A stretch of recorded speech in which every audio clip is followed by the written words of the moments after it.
Hello everyone. हम पढ़ रहे हैं अपना अध्याय 5 कार्य ऊर्जा और शक्ति। उसका हमारा आज है पार्ट 2। So let's start.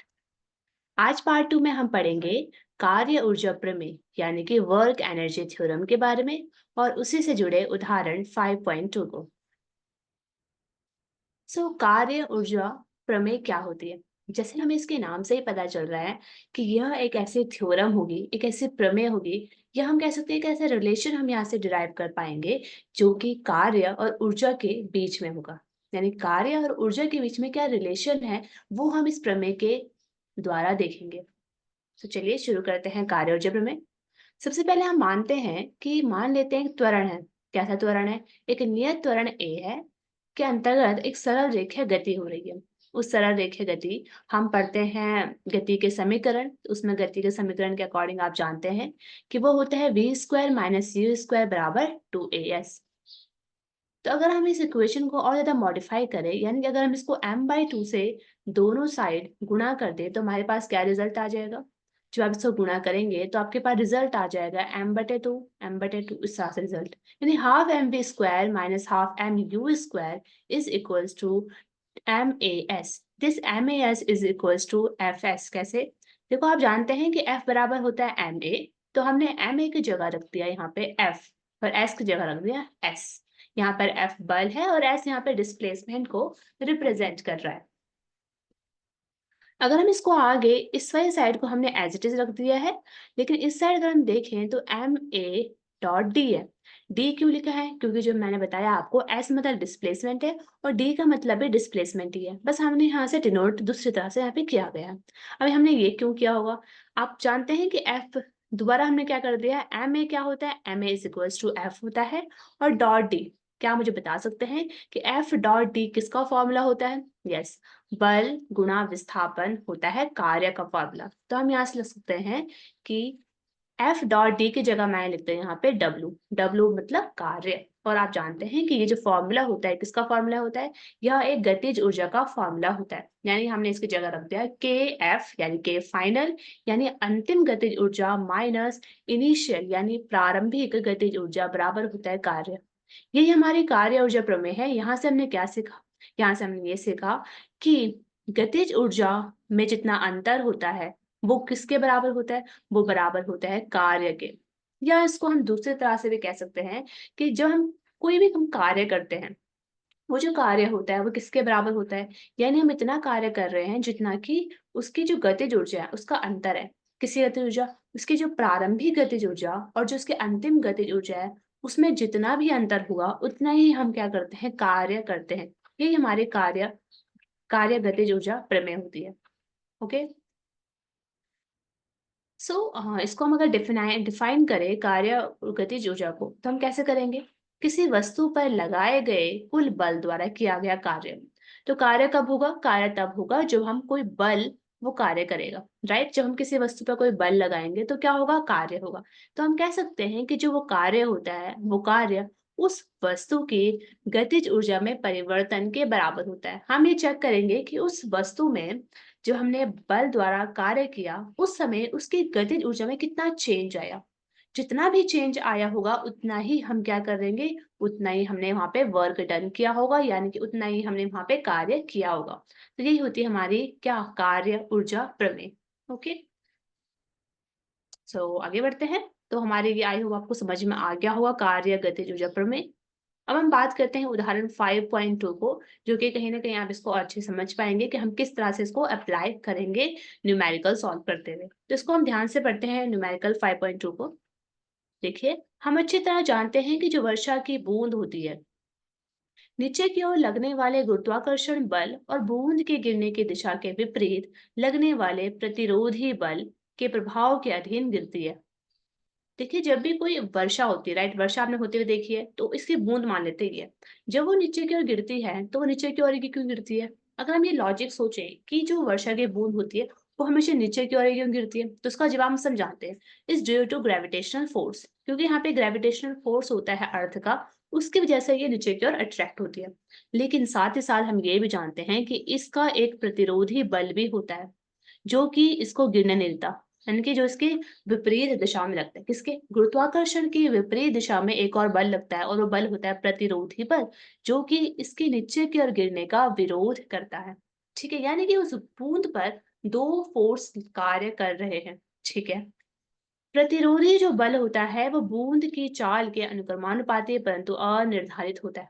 तो जो प्रतिरोधी बल होता है जो कि ऊपर की ओर लग रहा है, वो इसकी बूंद की जो चाल होगी, जो उसकी वेलोसिटी होगी, उसके अनुक्रमानुपाती होगी। ओके, मान लेते हैं कि एक 1.00 ग्राम द्रव्यमान की वर्षा की बूंद है। यानी हमको क्या गिवन है? यहाँ पे हमें मास गिवन है बूंद का, m हमें गिवन है 1 ग्राम। 1 किलोमीटर की ऊंचाई से गिर रही है। हमें इसकी हाइट गिवन है, कितनी हाइट से वो गिर रही है बूंद। यह धरातल पर 50 मीटर पर सेकंड की चाल से संघर्ष करती है। यानी हमें गिवन है क्या? इसकी चाल भी। क्वेश्चन क्या किया गया है? क्वेश्चन का ए पार्ट है कि गुरुत्वीय बल द्वारा किया गया कार्य कितना है। देखो, हमें पता है कि यहाँ पर उस वर्षा की बूंद पर 2 बल कार्य कर रहे हैं। पहला बल है गुरुत्वाकर्षण बल और दूसरा बल है एक प्रतिरोधी बल। तो फर्स्ट पार्ट में हमसे बोला गया है कि जो गुरुत्वीय बल है, जो कि नीचे की ओर लग रहा है गुरुत्वीय बल, उस बल के द्वारा कितना काम किया जा रहा है, कितना वर्क डन वहां पे किया जा रहा है, ये हमें कैलकुलेट करना है। ओके, सेकंड पार्ट में क्या बोला गया है? सेकंड पार्ट में बोला गया है अज्ञात प्रतिरोधी बल द्वारा किया गया कार्य कितना होगा। तो सेकंड पार्ट में बोला गया है कि अज्ञात प्रतिरोधी बल, हम जानते हैं कि एक ऊपर की ओर वाला बल भी है। तो ऊपर की ओर जो बल है उसकी उसने कितना काम किया वो भी हमें कैलकुलेट करना है। ठीक है, तो आप इसे इजीली कैलकुलेट कर सकते हैं। अभी हमने फॉर्मूले डिस्कस किए थे, इससे पहले वाले लेक्चर में हमने फॉर्मूले डिस्कस किए हैं कार्य के। तो उसको अप्लाई करते हुए आप इसको इजीली सॉल्व कर सकते हैं। तो पहले हम फर्स्ट ए पार्ट में आप किस तरह से सॉल्व करेंगे? जस्ट आपको इसमें फॉर्मूला लगाना है। फॉर्मूला कौन से लगाएंगे आप जानते हैं कि हमने वर्क डन का फॉर्मूला पढ़ा था, W बराबर हमने पढ़ा था क्या?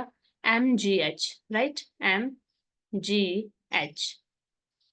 तो इसी फॉर्मूले को यूज करते हुए आप इसको सॉल्व कर सकते हैं। तो लेट्स स्टार्ट। हम पहले ए पार्ट को शुरू करेंगे। सो ए पार्ट में हम जानते हैं कि क्योंकि जो वस्तु है, सॉरी, जो बूंद है वो विराम अवस्था से गिरना स्टार्ट करती है। यानी कि इसको इनिशियल जो उसकी वेलोसिटी होगी वो कितनी हो जाएगी? यानी प्रारंभिक जो उसका वेग होगा वो 0 हो जाएगा और अंतिम वेग तो हमें गिवन है। तो हम देखते हैं कि गुरुत्वाकर्षण बल द्वारा किया गया कार्य WG लिखा गया है। WG मतलब ग्रेविटेशनल फोर्स ने कितना काम किया है उस बूंद पर। तो वो हो जाएगा mgh। हम m जानते हैं, g की वैल्यू हमें पता होनी चाहिए, दैट इज 10 मीटर पर सेकंड स्क्वायर, और h भी हमें गिवन है। अब आपको जो भी आपको द्रव्यमान गिवन था वो ग्राम में गिवन था, इसलिए आपको उसको कन्वर्ट करना पड़ेगा किलोग्राम में। जब आप उसको कन्वर्ट करेंगे किलोग्राम में तो आपको 10⁻³ आपका रिजल्ट आएगा। जी आप लिखेंगे, एच को 10⁻³ आप कन्वर्ट करके लिखेंगे, और तो आपका रिजल्ट आ जाएगा कितना? 10⁻, सॉरी, आपका रिजल्ट आ जाएगा WG is equals to 10 joule. तो यहाँ पे हमने सिंपली फॉर्मूला को यूज करते हुए इसको कैलकुलेट कर लिया। आगे बढ़ते हैं। और बी पार्ट में हमसे क्या कहा गया है कि जो अज्ञात प्रतिरोधी बल है उसने कितना काम किया है वो हमें कैलकुलेट करना है, उसके बल ने कितना कार्य करा है। Okay, so let's start.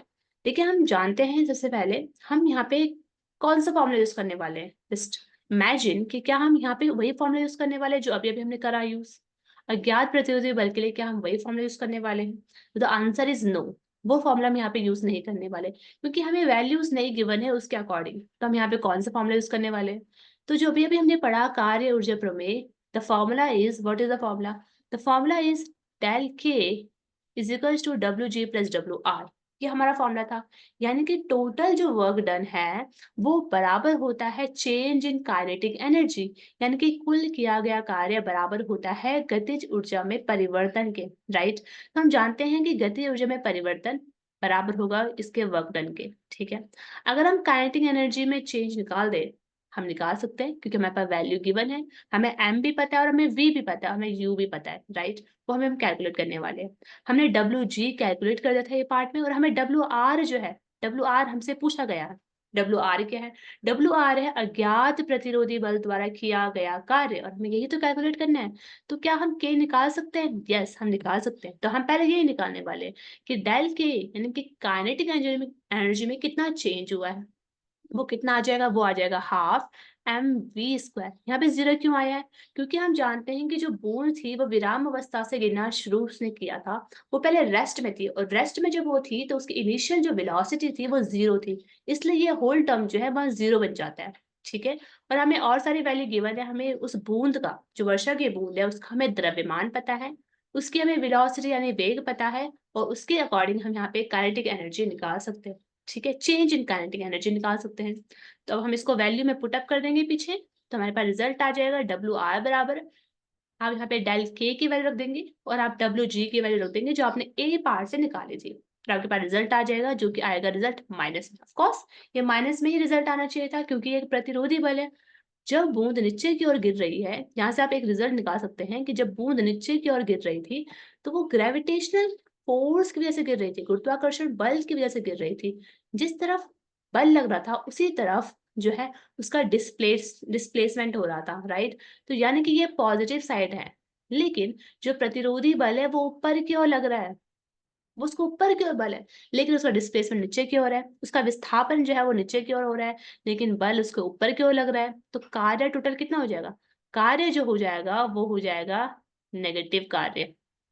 इसको हम आगे पढ़ेंगे डिटेल में भी कि क्या होता है नेगेटिव कार्य, लेकिन आप यहाँ पे इसको समझ सकते हैं कि यहाँ पर जो प्रतिरोधी बल कार्य करेगा वो एक ऋणात्मक कार्य होगा। सो ये हमारे यहाँ पे कंप्लीट हो जाता है। सो आज के लिए इतना ही। अब हम देखते हैं रिव्यू, हमने क्या क्या समझा। हमने देखा कार्य ऊर्जा प्रमेय क्या होती है।